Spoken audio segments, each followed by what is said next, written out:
So hello, welcome to the series titled Openings.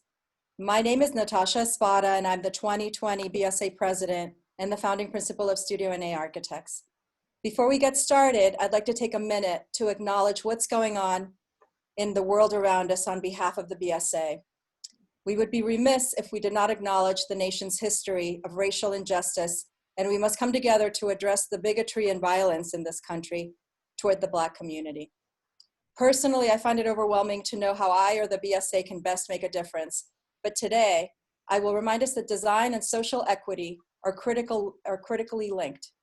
When designers come together to change the systems that perpetuate violence and cruelty, we will be able to create more just, equitable, and inclusive communities. And I hope that this series can leave you with a sense of optimism in our ability to enact positive change through the power of design. So with that, I would like to introduce Jeffry Burchard, who is a BSA board member, an assistant professor at the GSD, a partner at Machado Silvetti, and who has also put together this terrific series celebrating architecture. Great. Thank you for those words and reminders, Natasha. And welcome to all our guests to the first openings event. I have to say this is a little strange. We are using Zoom, which is a format we're all used to, but we can't see all of the guests. So I hope you're there, and I really am glad that we're able to meet virtually this evening. This is the first part of three series in June, and we're already looking into a second and perhaps third run later in the summer and the fall.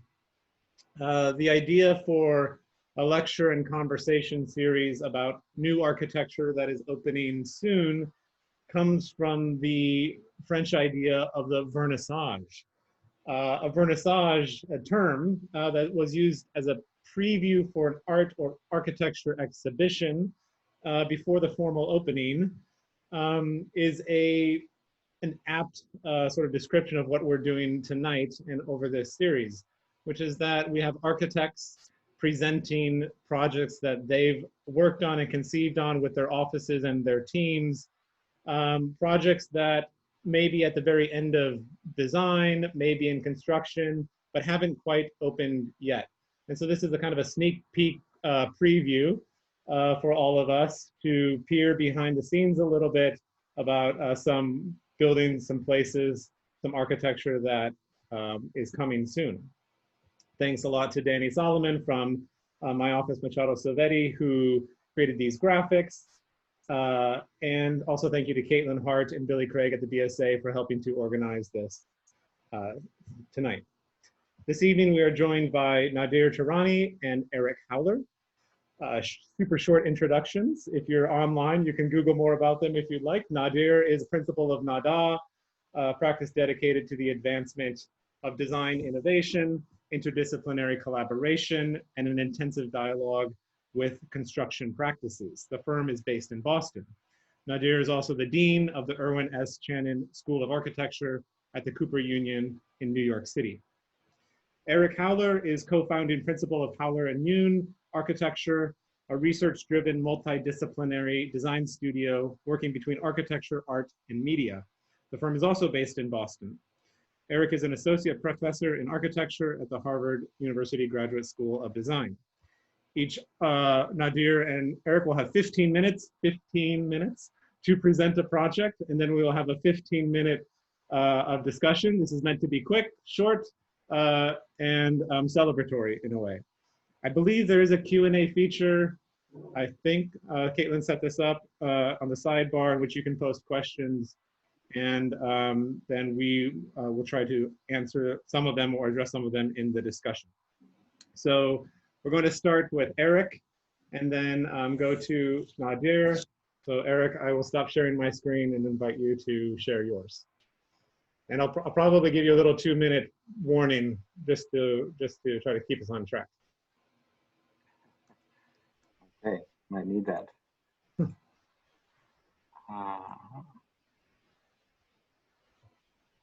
Okay.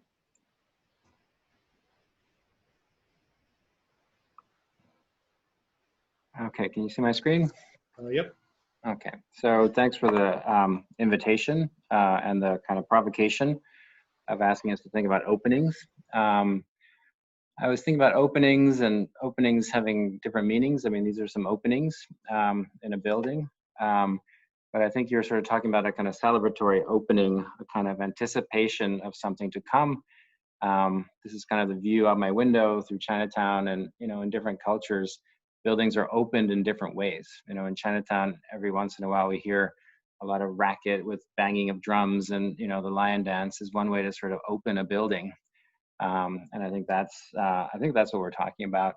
But also, I can't help but think about opening China, forcing China open, and the kind of history of China, kind of difficult history. I was thinking about the Opium Wars and the kind of opening of China and the kind of colonial past of a region like that. So today I wanted to share a project that we're doing in China, but I wanted to show some of the context for that. When I graduated from architecture school, Progressive Architecture was the kind of journal that everybody was looking at, and this is from March 1995. So this is the issue before PA folded, and I was so excited about this Asia-bound issue. It was about all these cities being built in China, all this architecture that was being designed in the West and sort of shipped to the East. And that made me think about, what does it mean to sort of design from the West for a building in the East, especially at a certain scale? And what does West really mean anymore? What does East really mean anymore? There was certainly an appetite for architecture then, and I think there is one now. But there is a kind of problematics of image or image making, and ultimately it touches on questions of cultural identity, ethnography, and so on. So I was interested in this when I was working in New York. I worked for KPF. KPF did the building on the left. SOM did the building on the right. Both of these were, super tall buildings, and both of these were meant to sort of embody a kind of image of China of a certain moment. One of them, I argued, sort of trapped China in a kind of ethnographic present. The other one offered, I think, an abstract sort of image of what Chinese architecture might be in the future. And this was sort of tied up with sort of cultural politics. When I was at KPF, I worked on the building on the left, 118-story tower in Hong Kong, in Kowloon. And then when we started our own firm, one of our first projects was this building in Chengdu. This is a building that was explicitly requested to be a Chinese courtyard building. And the client wanted something like this. And so the difficulty of working in a kind of cross-cultural context and a kind of globalized architectural practice is that you're sort of confronted with cultural difference, and you're asked to do things to sort of reinforce a kind of image, to find something familiar, to sort of make something site-specific. And so this inevitably gets tied up in questions of identity and politics. And so working in China, you're inevitably sort of dealing with clients that have different aspirations for their architecture. This is the project in Chengdu. It was a collaboration. This was a project that had an explicit sort of Chinese-ness requirement, and we didn't know what that meant. We eventually figured out how to sort of make openings in a building that had a certain quality that felt contemporary to us, but the context in which the openings were made, the kind of field condition of this sort of gray brick, was something that was very much of that place. It was a gray brick that sort of spoke of Chengdu. It spoke of Chinese historic architecture. It spoke of certain labor practices in terms of setting bricks. And so the idea for this project was setting the bricks always orthogonal, regardless of the kind of the slope or the sort of geometry of the walls. So this is our first project in China. We applied this sort of contemporary sort of logic about the brick setting, and it produced an effect that felt sufficiently Chinese to the client. The client saw this and said, "Oh, you've listened to me, you've understood. I wanted a Chinese building. Thank you for making something so Chinese and so contemporary at the same time." This question of Chinese architecture, I think, is continuously playing itself out. These are images from the Shanghai Expo 2010, where there's a kind of pagoda on the left and Heatherwick's sort of strange and beautiful Expo Pavilion. Recently, we were asked to do a competition for a bridge in Shanghai. The bridge we proposed actually has a series of circular openings. These openings sort of expand the bridge from being a kind of widened vector connecting from one place to the other to a kind of a placemaking strategy. So the bridge is a destination. You go to the bridge to sort of look at the water. It frames the water. It's not really about passage. And other work we're doing in China, we just try to sort of understand what the context is, what's being asked of us, how can we still create a strong image without resorting to kind of caricatures or kind of ethnographic references. So China has been a site for us. We've been doing a number of projects there. I'm going to get to the one I want to show you, but I want to show a kind of breadth of projects, the kind of scope of projects that we're working on, an office building, a hotel, also in Chengdu. There are opportunities in China that don't really seem to be available here. Someone said in China, everything is possible, nothing is easy, and I think that's probably true. If you want to do a facade out of unique extruded aluminum, it's possible. And so the project that I want to share today for openings, I hope I haven't sort of used up all my time, is this project in Shenzhen. Jeffrey, you're on mute, so if you want to get my attention. No, you just used 5 minutes is all. Good. Okay, so I've got 10 minutes to talk about the building. This is a project for Shenzhen. We call it the Shenzen Pavilion. Shenzhen is the city across the border from Hong Kong. It's a city that was basically a fishing village in the 1970s and now has the same population as Hong Kong. So a city of 8 to 10 million people. The proposal, so here's a kind of context map. You know, Hong Kong is here. I don't know if you can see my mouse. Shenzhen is here. There's a very strong line at the border, which is on the Shenzhen River. And it's incredibly dense urbanism just north of the river, and it's rice paddies south of the river. So this opportunity came through a connection to KPF. They asked us to compete for a pavilion in a district of KPF towers. And there was a kind of two-story building that they wanted some help with. So we competed for it.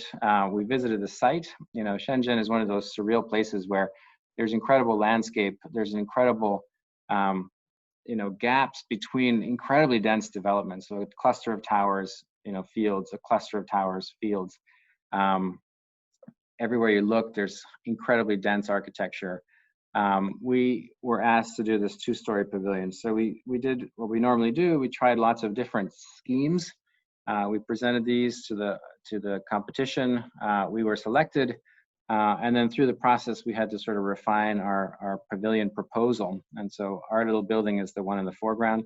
All the background buildings are by KPF. So within this sort of super dense development, KPF had sort of set aside an area for a park, a kind of district park, and servicing that park was a two-story pavilion. It's meant to hold sort of bathrooms, some amenities, a place to get a drink, a cafe, maybe a bookstore. As in China, many things are undefined until it's actually built. So this was a kind of rendering of the project. Our idea was to create a shade pavilion, basically a small footprint building with a large footprint canopy. And our idea was, how do you make place in a subtropical climate like Shenzhen? You have to make shade. So shade was our strategy. We oversized or supersized the pavilion part, and we created this simple building that sort of connected to this green area, and then extended up to the second floor through a kind of an amphitheater, you know, so part amphitheater, part glass box. But the real feature is the sort of canopy, which we thought had a kind of environmental sort of purpose. Early renderings showed kind of dramatic light, dramatic shadows, shade and shadows. We did do a number of studies in terms of what is Shenzhen's sort of climate. It's somewhere between LA and Phoenix. Obviously incredibly hot, incredibly intense sun. So this idea of shade making as place making was the kind of big idea, and I think everyone understood that. A kind of generous canopy that would shade, you know, large areas of the kind of public realm that you don't need to buy anything to sort of participate in. So this is a project a few months ago, as it's kind of, you know, digging and sort of framing. A little bit about the details.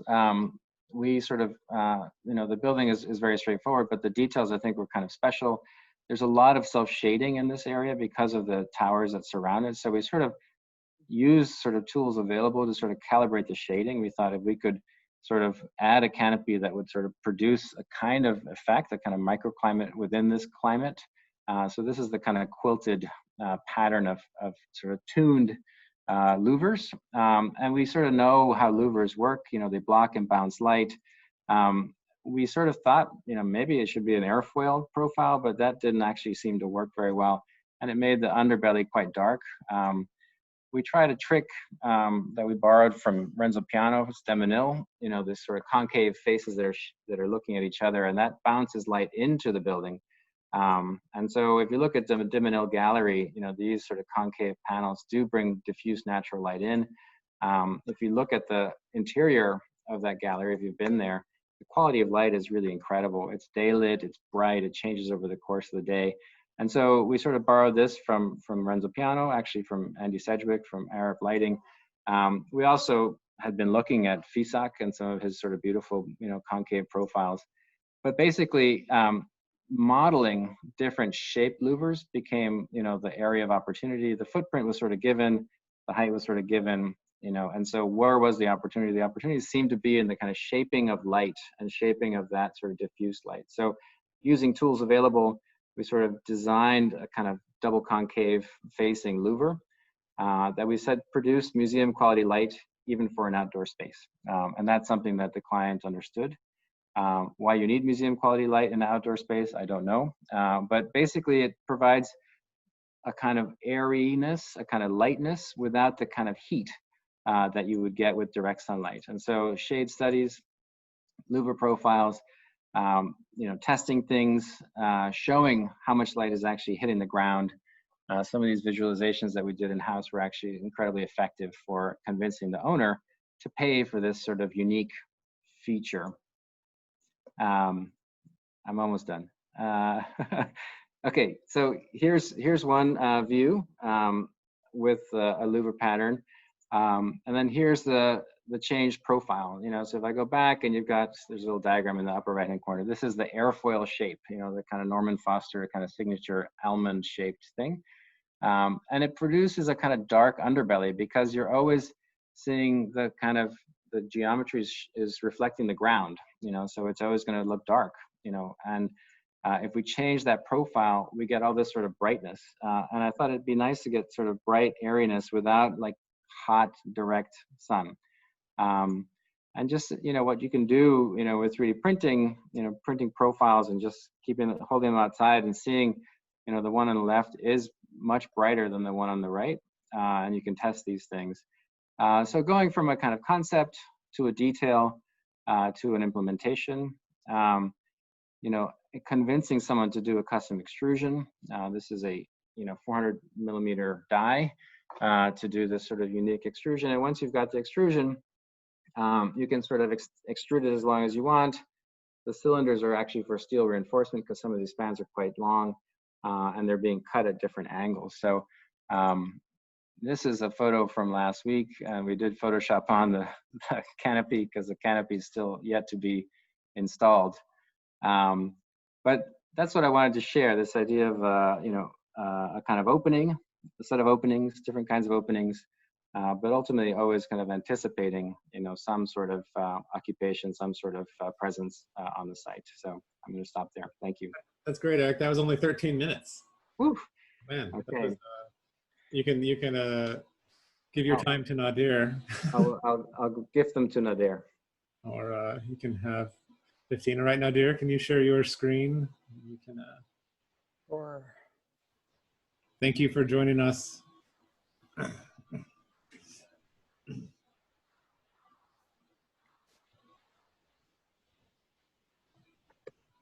Great. Is this visible? Is it coming through? Yes, we've got it. Great. Right. Let me just try to close. Okay. So the Adams Library is one of the sort of local libraries around. Are my images blocking the? No, we can see. We can see. I think we see everything. Okay, you see everything. Okay, good. Just making sure. So the Boston Public Library process, the public process, is actually quite involved. So much so that the planning process, the analysis, is quite extended over a period. These are just some studies that were done by my partner, Katie Faulkner, who, along with Amin Taj, oversaw a collaboration with the community groups to be able to get to the figure and the organization of this plan. I'm sorry, I'm stuck in annotations. I have to escape somehow. Escape annotation land. All right, sorry. That's There we go. Now we can't see your screen. Oh, you can't, sorry. Stop sharing, yeah. Sorry. That's fine. Now I have to find you again. I'm sorry, I'm being... All right, here we go.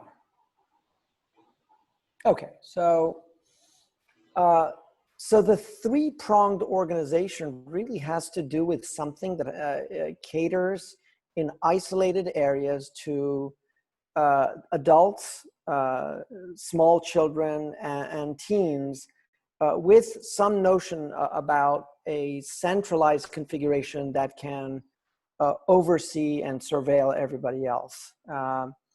At that point, it was unclear what urban conditions wanted to be addressed to. And so what I inherited in some ways was a formless building with which I had to work. And it was interesting because it's one of the first times that I've never planned a project myself. It was planned for me by others. And I was struggling between the configurative investments I have and the figuration of the building itself. The building does have a front on, their main street. And so there is a clear sense for us to try to be able to establish a civic front, a scale that operates at a monumental one.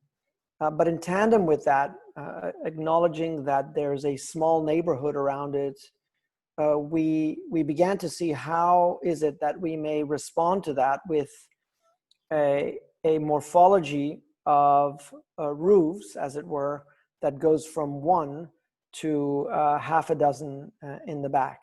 And that also possibly reinforces the idea of a promenade in the back that is a shortcut for the neighborhood.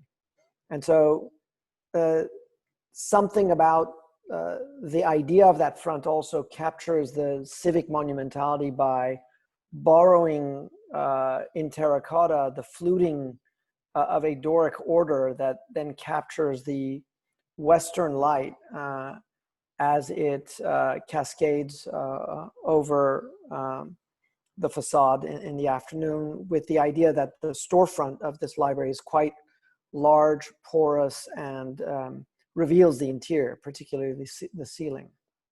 This is that bent pediment here in the front under construction. It's actually slightly farther along right now.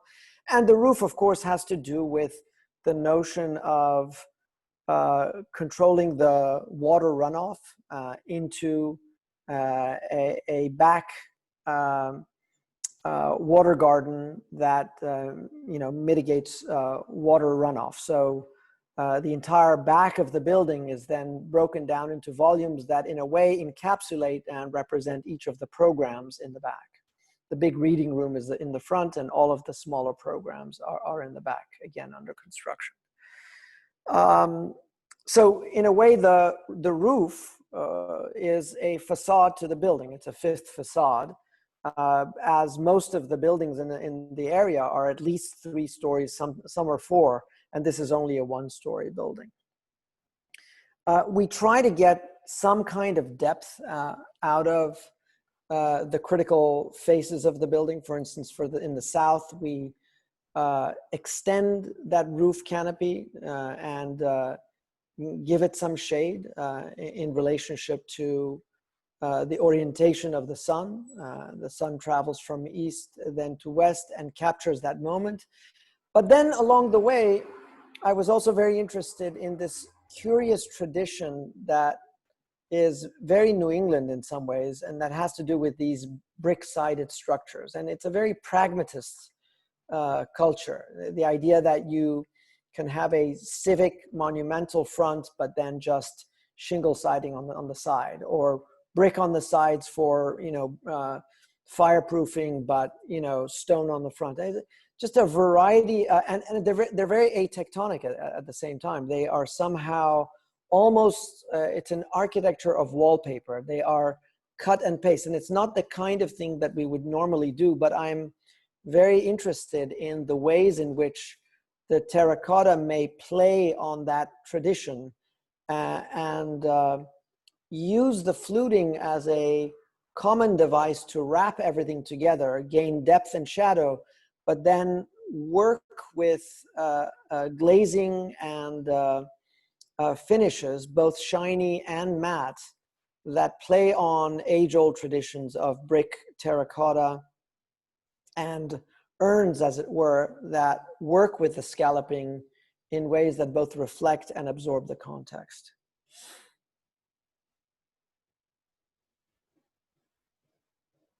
The urban proposition has a lot to do with breaking up the south on the right-hand side and getting light deep into the building. And in the north, acknowledging that there's this huge oak tree on the corner that is healthy and alive, and framing a space around it with an arcade and a kind of outdoor reading room. And luckily, we were able to save the tree, and this is already under construction. And it gives the morphology of the building a kind of odd shape, but it very much has to do with the way in which the ideals of certain organizations and the site conditions begin to negotiate conditions with each other. And then the final point really has to do with the idea of the roof being also inflected by the sixth facade, which is the reflected ceiling plan, which is a major and organizing feature of this, because it's what houses the mechanical systems, the sprinkler systems, the lighting, and in a very subtle way begins to telegraph the organization of the building as it goes from 20 feet to about 8 feet at certain points. So it's quite tall on the inside. It heaves at some moments, and it suppresses at other moments. So in a nutshell, I think this animation somehow captures some of those main arguments in one vignette. The idea of the difference of the front and the back, the public trajectory in the front, the back alleyway in the rear, the fifth facade, and the water drainage coming into a garden in the back, the courtyard being evacuated in the south and becoming an arcade in the north surrounding the tree. And then equally importantly, the idea that there's a configurative order to a library based on shelves that develop a micro ordering system in the three wings, but then the beams essentially go east-west and produce the order of the building from the bottom up, as it were. And then finally, the framing of the oak tree from the teen section with the outdoor reading room. I won't go on too long, but simply to say that obviously the whole idea of the reflected ceiling plan is something that we have been working on for some years now. And so we've seen versions of them where they're a veil for the mechanical systems. A recent house completed in southern France where we look at both the long and the short span of a structure. In this case, the way in which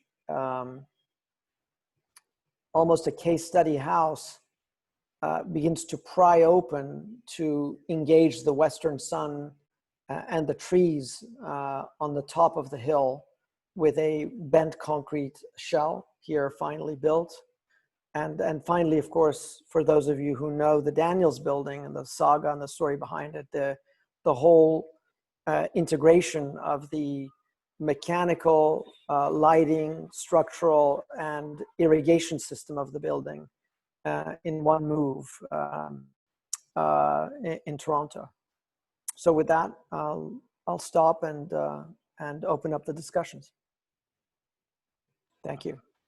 That's great, Nadir. Thank you. Thanks so much. I just want to remind everyone, it looks like there's 155 viewers out there in virtual space. Thank you all again for joining us. And if you have questions, type them into the Q&A box, and all three of us will see them, I think, and we'll be able to respond to them. I think these are two really wonderful projects. I love that they're both they're on the smaller side of of architectural projects, and but they each offer sort of incredible opportunities to think about how small buildings can have sort of big impact, or small buildings are places of like great innovation, and very, very exciting to see both of them. I wanted to kind of ask a broad question about the relationship between context and contemporary sort of contemporary architecture. I think, Eric, you give us a great intro into the short intro into the Chinese context, and then your building is also in the context of the KPF office or sort of development park, and then there's the context of the climate, and then of course, Nadir, you have so many wonderful illustrations of nearby architecture in the neighborhood, but also you bring in sort of architectural canonical projects like Mother's House of Venturi into sort of inform the form. And there's, in the end, also both of you and your firms have an idea about contemporary architecture in the world. So I wonder if you could kind of talk about that balance in these projects and in your work, and how you approached that kind of issue.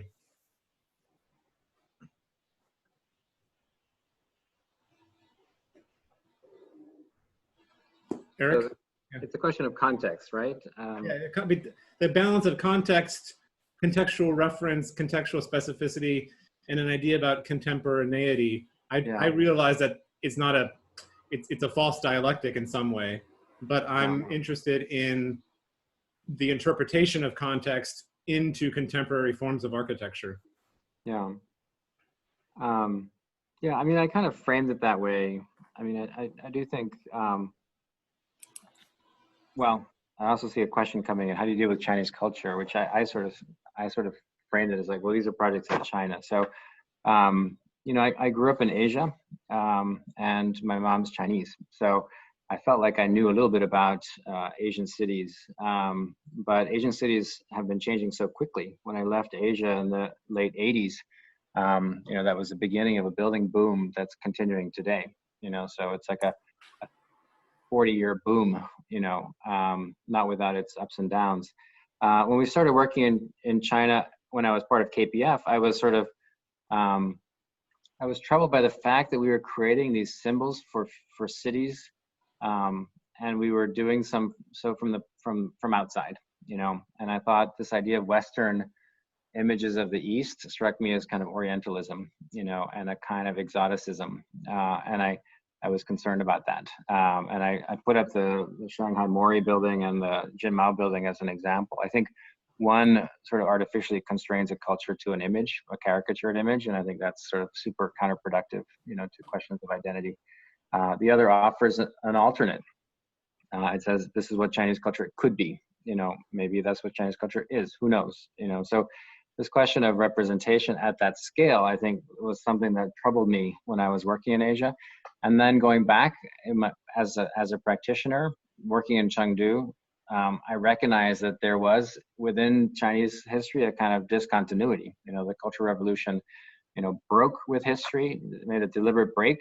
And I think there's a desire to sort of reconstruct or reconnect, and so clients are explicitly asking for, show me a Chinese building, show me something that fits, something that's appropriate. And I think questions of cultural specificity, that's to some extent what, postmodernism was sort of trying to do. And I think there's a particular kind of Asian postmodernism, but it tends towards image making. And I think what we tried to do without sort of referring to images was to sort of say, is there something specific about the way things are made? And the first Chengdu project with the gray bricks tries to say, this is local craft, local labor, local understandings. And I think the hybrid that resulted was surprising to us. We did not go in there with that idea, but it sort of emerged from the process. So I can't say that I understand Chinese culture, but I have a sense of how to work within a context, within what's possible, within what the craft and labor is available. And I think every project is it's an opportunity to discover a new expression for a contemporary moment, which I think is contemporary Chinese architecture, which is desiring to be iconic, desiring to be site-specific. The climate context is another way to think about it, and I think there's new tools that allow us to sort of dial in to a climate context very specifically. So those are two ways, culturally, technically, that you can sort of become, in a way appropriate with that context. Nadir? I'd only expand by saying that I think Eric somehow pointed this out, is that one doesn't merely absorb context, one builds context. Often an urban situation requires an intervention in order for you to understand the context in the way that it may yet become. So it's not that buildings merely inflect to things around them, but by doing certain things, you come to recognize that those anonymous things in a certain urban context acquire a certain value by virtue of what you do to them. And so in many ways, our building is building that context rather than merely receiving it. And it's artificial, obviously. You are constantly projecting and translating conditions into a place. The other thing I would only add is that your question would suggest a kind of atemporality, but if you historicize the question of context, you also realize that cities are evolving over time, decades, centuries. And so in my mind, any good piece of architecture has inbuilt within it a level of anachronism that may make it somehow irrelevant to the contemporary condition, but anticipatory in terms of things that may yet arrive. You just don't know when. But when they're smart or when they're intelligent, they somehow have this capacity to speak to audiences that are either long dead because you come far after them, or have yet to be born because you will be long gone when they engage in that discussion. So in my mind, it's also very important to build discussions within the discourse itself. I think that one of the additional one of the design qualities of both of the projects that talk about this issue, if you will, Nadir, of creating the city in a way and sort of foreseeing or at least presenting the city with a future, with a different kind of future, is the level of civic presence, I think, and scale that both of these small projects work to achieve, right? So in Eric, the kind of oversized canopy that extends its presence out and creates a real kind of backdrop to that courtyard that somehow is, is holding its own against the scale of these enormous towers around them, right? As a kind of a civic gesture in the place, I think is really compelling. And then Nadir, the civic presence on the street of the elongated gable front that creates this sort of pendentive moment where there is a scale of a building that is both of its program and of its own building, but also presenting a larger presence, if you will, in the neighborhood. And I think that that's an interesting proposition to insist in these two projects on a kind of a civic presence of architecture. And I think it does relate to some questions that are coming into the Q&A about, would you consider peaceful protests as design considerations for public buildings? How might, the idea that, that buildings, even at small scales, are civic, especially public buildings, are civic places in a community that act not only as the program, but as kind of like, again, backdrops to civic life. Yeah, I think that's a nice read, for both projects. I mean, I think they both have a kind of responsibility to consider the context beyond themselves. I think Nadir's with the kind of concavity, sort of addressing the oak tree, and the kind of terminus for that road. I thought the diagrams were very clear as to what you're doing. Our project, it has a small footprint, but it really is meant to sort of create a backdrop for the park. And it was conceived of almost like Bryant Park, so, Bryant Park is a sort of beautiful, sort of pristine sort of patch surrounded by tall buildings. I do think it's important to say, like, civic means something different in China and than it does in Boston, and if you're not careful, you can sort of, very quickly get carried away with, like, okay, you're thinking Bryant Park and you've got like beach towels and people sunning themselves, right? Which is what you do in Bryant Park, but that's not what you do in Shenzhen. Nobody's sitting on a beach towel, sitting in the sun. And so we just have to be careful that we don't sort of lapse into sort of preconceptions of what civic space is or what public realm is. What does it mean to have public space? And then there are other questions about, is it truly public, or is it a POPS? Is it a privately owned public space? Privately owned public access, which is negotiated. That may be on the forefront of people's minds today. When can I assemble? I think one of the struggles we had with the library, and we have with almost every building, is notions of accessibility. I mean, libraries are significant public buildings whose main idea, unfortunately, is to be controlled by one door and a panoptic condition that is able to see everybody, which is somehow the antithesis of freedom and open-endedness and all of that. And I could go into more detail about the levels of surveillance and the reason why adults, teens, and children are isolated from each other, but it really has to do with their respective access to the internet and the kinds of things that they may use it for, which is quite different. And so there's real concern about,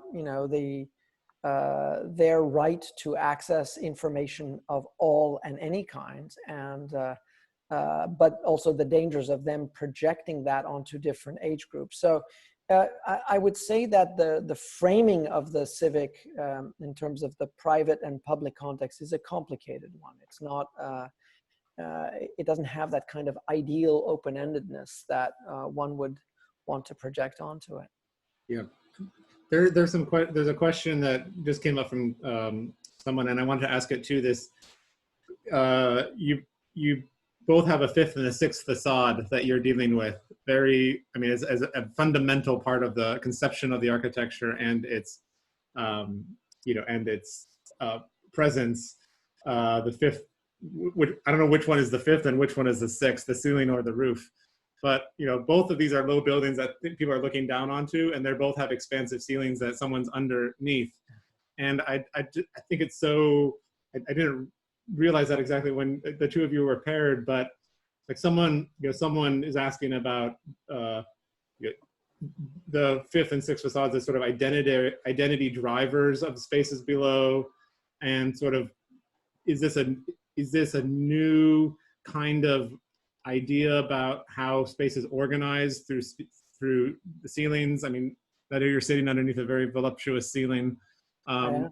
So you recognize it? Kind of in an office building where we're focused on the typical wall, and whatever happening above your space is we're indifferent to. This ceiling is the town hall in Arles, and you can see it's that historic moment in which descriptive geometry comes into conflict with the tectonics of how stone gets put together. And the seam that is, well, above my head, sorry, it's all mirrored right now, but the sinuous line that is the intersection of the two geometries cannot correlate with the way in which stone is overlaid to make a junction. And I just love that, that disjunction.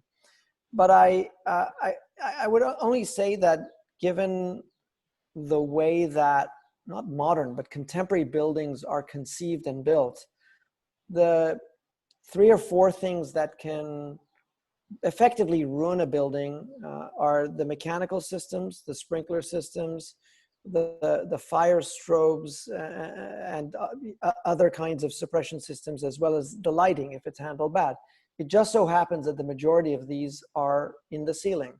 So if you can own or design and inflect on that surface, I'm referring to the RCP, not the roof, you can almost get away with doing nothing else everywhere else. And you can do the minimal with just paint. And so in great part, I do think it's a significant question. It's not, the modernists did not actually deal with this in the same way. They didn't have such level of programming in the thickness of the ceiling. They didn't have that.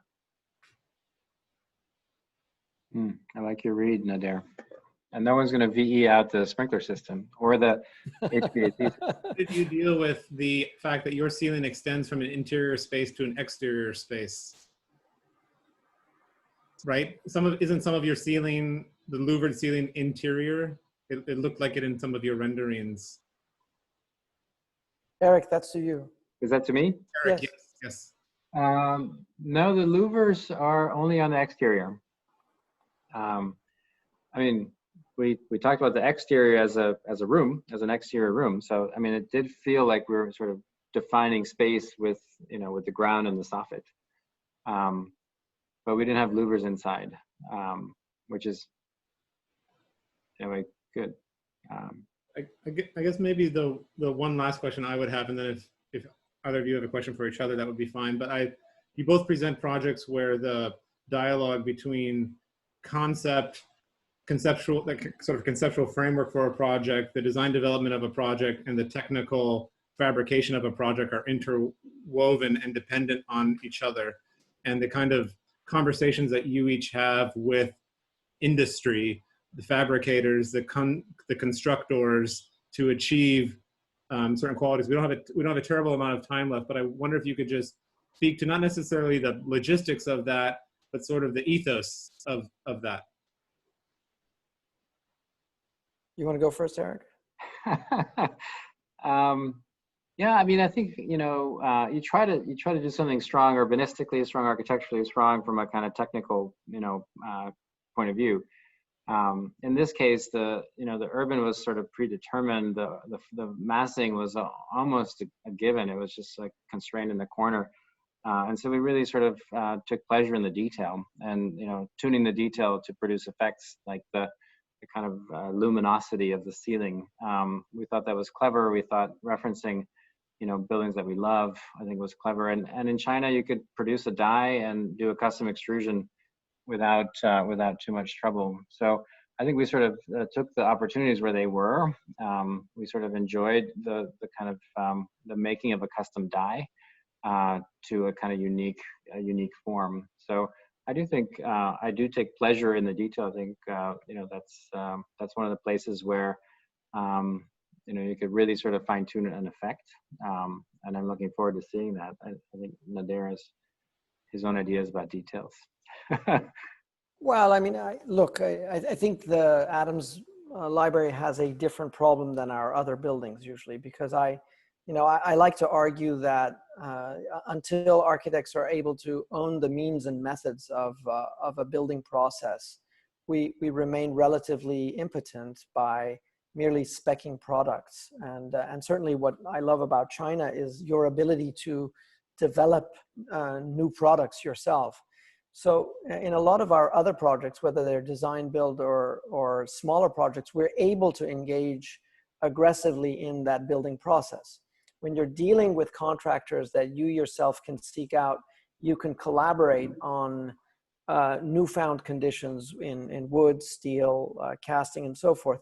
But in a public project where you have to develop a level of genericness that can gain at least 3 bids and have to be generic enough to absorb that within the costs, it makes it incredibly difficult to identify bespoke elements.